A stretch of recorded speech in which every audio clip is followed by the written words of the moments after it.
Assalamualaikum warahmatullahi wabarakatuh. Alhamdulillahirrabbilalamin. Wassalatu wassalamu ala ashrafil anbiya'i wal mursalin wa ala alihi wa sahbihi ajma'in amma ba'du. Yang terhormat dosen pengampu mata kuliah ilmu tasawuf Bapak Firdaus Wajdi MA PhD serta teman-teman sekalian yang saya banggakan. Pada kesempatan kali ini kami dari kelompok 11 ingin mempresentasikan mengenai tarekat dan politik. Sebelumnya, perkenalkan saya Haliza Hanif dengan NIM 1404621014 dengan kedua rekan saya Nabila Farhana dengan NIM 1404621069 dan juga Lisa Amelia dengan NIM 1404621078. Nah, pada tarekat ini kita akan membahas mengenai pengertian, sejarah perkembangan, tujuan, unsur-unsur, syarat mempelajari, dan juga masuknya tarekat ke Indonesia. Yang pertama, pengertian dari tarekat. Dari segi etimologi, kata tarekat ini berasal dari bahasa Arab yang merupakan bentuk masdar atau kata benda dari kata yang memiliki arti jalan atau cara. Nah, pengertian ini membentuk dua makna istilah, yaitu metode bagi ilmu jiwa akhlak yang mengatur suluk individu dan kumpulan sistem pelatihan ruh yang berjalan sebagai persahabatan pada kelompok-kelompok persaudaraan Islam. Nah, tarekat dalam tasawuf berarti jalan menuju Allah Subhanahu wa Ta'ala untuk meraih ridhonya dengan menaati segala ajarannya, sebagai sebuah organisasi tempat berkumpulnya orang-orang yang berupaya untuk mengikuti kehidupan tasawuf. Tarekat tak cuma menjalankan ritual-ritual keagamaan semata. Kehadiran tarekat juga tak serta-merta menjadikan salik atau pengikutnya meninggalkan kehidupan duniawi. Untuk selanjutnya, sejarah perkembangan tarekat. Perkembangan tasawuf tersebut dapat dibagi ke dalam 4 periode, yaitu periode pertama, abad ke-1 dan ke-2, periode kedua, abad ke-3 dan ke-4, periode ke-3, abad ke-5, dan periode ke-4, abad ke-6, dan seterusnya. Pembagian periode ini dilihat berdasarkan proses perubahan masyarakat Islam dari generasi ke generasi yang dipengaruhi oleh perbedaan-perbedaan dan fenomena keberagaman masyarakat Islam yang dari generasi ke generasi. Proses tersebut itu juga menjadi cikal bakal lahir dan munculnya tarekat dalam Islam. Untuk yang pertama, itu adalah periode pertama. Gerakan tasawuf pada masa ini timbul sebagai bentuk kekhawatiran terhadap perubahan mental masyarakat di masa itu. Kondisi masyarakat pada masa abad pertama Hijriyah, pasca Nabi Muhammad SAW dan para sahabatnya mengalami perubahan besar dari aspek sosial dan ekonomi. Dalam hal spiritual, masyarakat lebih banyak berbicara tentang teologi dan formulasi syariat, sehingga mulai melupakan persoalan-persoalan kerohanian. Kondisi ini ditandai dengan berkembangnya budaya hedonisme di tengah-tengah masyarakat. Nah, yang kedua adalah periode kedua. Pada periode ini, ajaran tasawuf memiliki babak baru. Ajaran tasawuf pada periode ini tidak hanya terbatas pada pembinaan moral, sebagaimana yang diajarkan pada Zahid di masa periode pertama.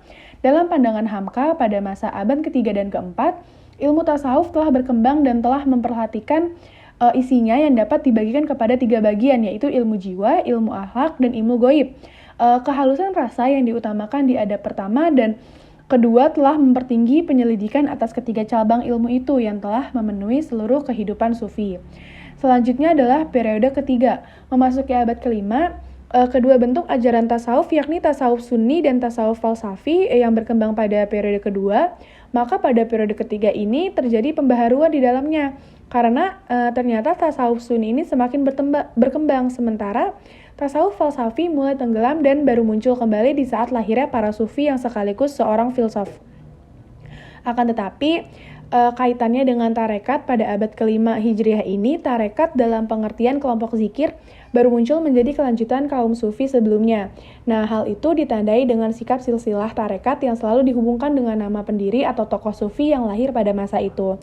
Tarekat seperti ini mulai bermunculan disebabkan oleh karena pada periode tersebut telah terjadi kehampaan spiritual sehingga untuk mengembalikan semangat spiritual itu, maka dilakukan upaya pendekatan diri kepada Allah dalam bentuk tarekat.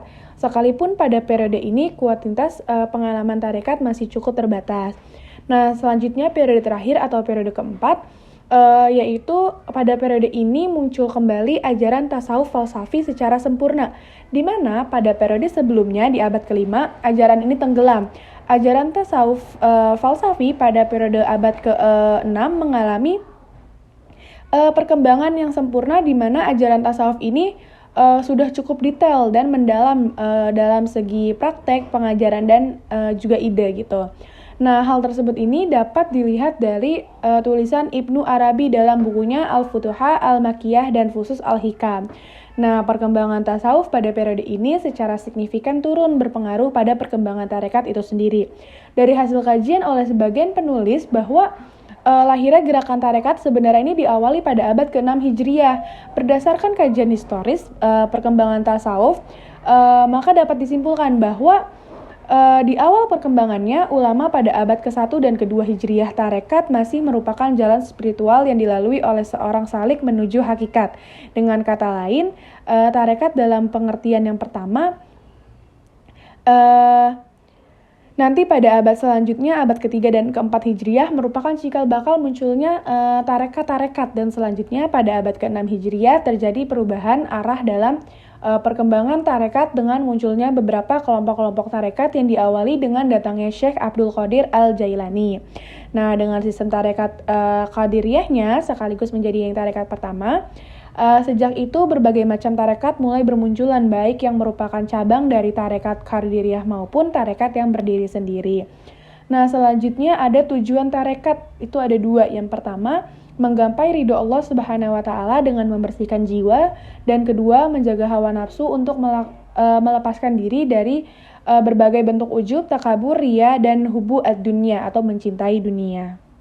Nah, untuk selanjutnya ada unsur dalam tarekat yang akan disampaikan oleh Lisa Amelia. Kepada Lisa dipersilahkan. Baik, terima kasih Haliza. Selanjutnya saya akan membahas mengenai unsur dalam tarekat. Unsur dalam tarekat terbagi menjadi 6, yaitu yang pertama mursyid. Secara bahasa, mursyid berarti guru atau pembimbing, tepatnya guru tarekat. Mursyid adalah pemimpin tertinggi tarekat.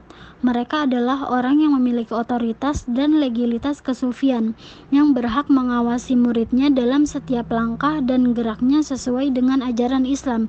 Yang kedua, murid.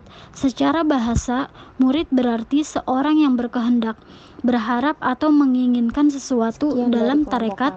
Murid berarti penempuh jalan ruhani yang berharap mendapat ridho Allah Subhanahu wa Ta'ala, mengenal dan mencintainya. Yang ketiga, wirid. Secara etimologi, wirid berarti sesuatu yang terjadi berulang-ulang. Dalam tarekat, wirid adalah zikir yang dilakukan secara rutin. Yang keempat, baiat, yaitu perjanjian atau sumpah setia di antara dua orang atau dua pihak. Murid berjanji akan mengamalkan zikir yang diajarkan guru dengan sebaik-baiknya. Yang kelima, silsilah, yaitu mata rantai yang menghubungkan kesinambungan ruhani di antara mursyid dengan mursyid sebelumnya, hingga sampai kepada mursyid tertinggi. Dan yang terakhir, adab, berarti etika yang mengatur hubungan murid dengan mursyid. Adab merupakan kunci keberhasilan murid tarekat.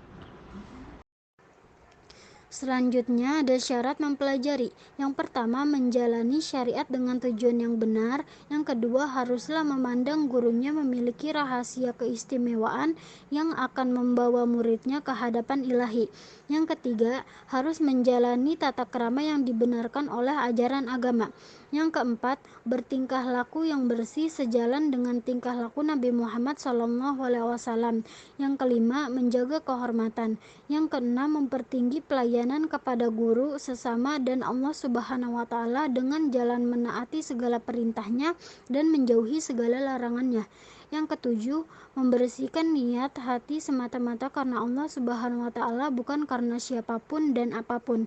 Dan yang terakhir, menjaga tekad dan tujuan demi dekat kepada Allah Subhanahu wa Ta'ala. Selanjutnya, tarekat di Indonesia. Sejarah tarekat di Indonesia dimulai bersamaan dengan masuknya ajaran agama Islam ke bumi Nusantara.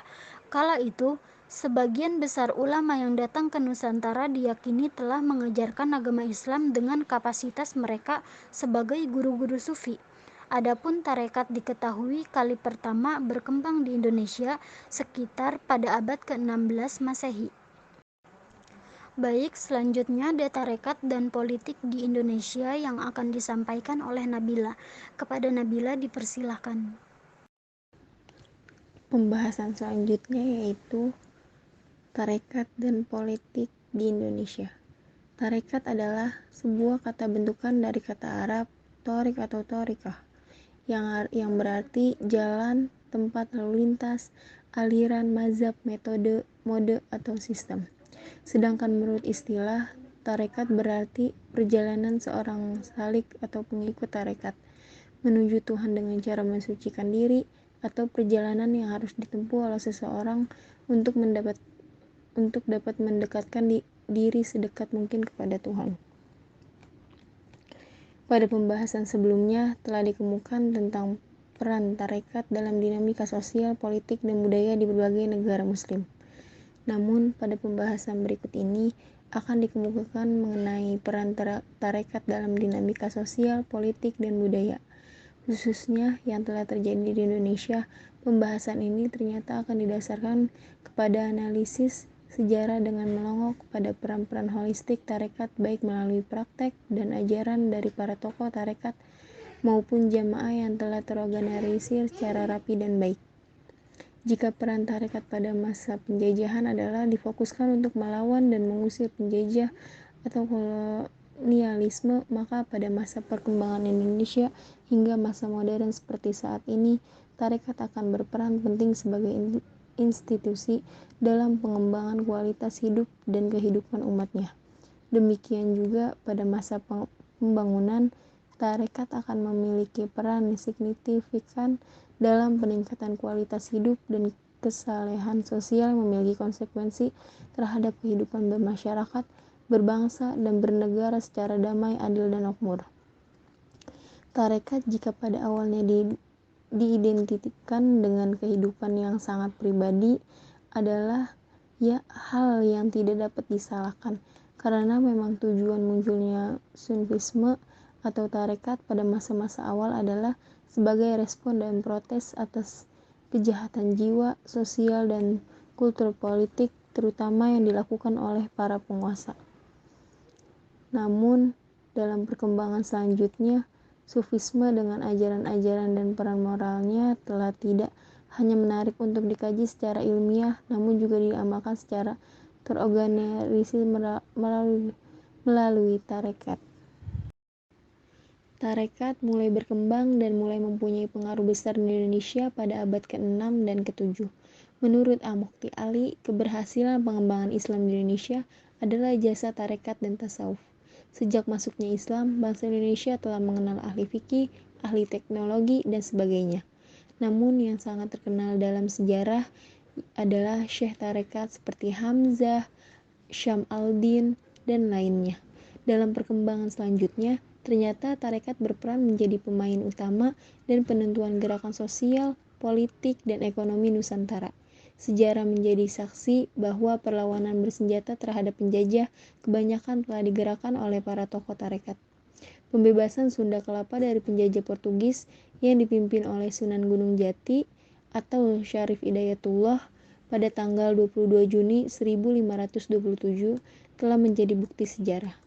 Tantangan terhadap penjajah ini juga dilakukan oleh para wali songo lainnya, dan pimpinan tarekat juga telah berperan aktif dalam perorganisasi militer guna menegakkan kedaulatan dan kekuasaan politik Islam di Demak, Aceh, dan juga Maluku. Gerakan ini terus mengalami persambungan dari waktu ke waktu selanjutnya. Ciri pengembangan fungsi tarekat dari keagamaan menjadi aktif dalam perlawanan bersenjata tidak hanya terjadi di Indonesia, namun juga di negara-negara lain. Dari abad ke-17 Masehi hingga abad ke-19 Masehi, gerakan tarekat di Indonesia menampakkan partisipasinya membela kepentingan rakyat. Semula dengan pondok pesantren para guru, tarekat bertindak sebagai indikator. Tetapi dengan adanya perubahan tantangan politik yang menindas rakyat, pondok pesantren tidak hanya dijadikan area pembinaan spiritual dan agama semata, melainkan juga menanamkan kesadaran cinta tanah air, bangsa, dan agama. Gerakan anti penjajah menjadi bagian dari ajaran tarekat, dan perang melawan penjajah adalah suci dan termasuk jihad fisabilillah. Sangat nyata jika pada abad ke-19 banyak bermunculan protes-protes sosial politik yang dipimpin ulama Syufi, seperti protes sosial di Pekalongan yang dipimpin oleh Kiai Rofi'i. Dengan demikian, Tarekat sebenarnya mempunyai fungsi ganda dalam memegang peran, baik sebagai gerakan spiritual, agama yang membawa pesan-pesan moral individual dalam rangka mendekatkan diri kepada Tuhan, bahkan menyatu dengannya, mampu sebagai fungsi sosial, politik dalam rangka membentuk kesalehan sosial untuk selalu peka dan peduli dengan kondisi sosial. Tentunya dengan menghayati dan mengamalkan doktrin-doktrin yang diajarkan oleh Sufisme atau tarekat, hal ini sekaligus menjadi antitesis terhadap adanya anggapan miring bahwa Sufisme atau tarekat sebagai bidang kemunduran Islam. Sekian dari kelompok kami, semoga ilmu apa yang kita sampaikan bermanfaat. Amin. Sekian, wallahu muwaffiq ila aqwamit thoriq. Assalamualaikum warahmatullahi wabarakatuh.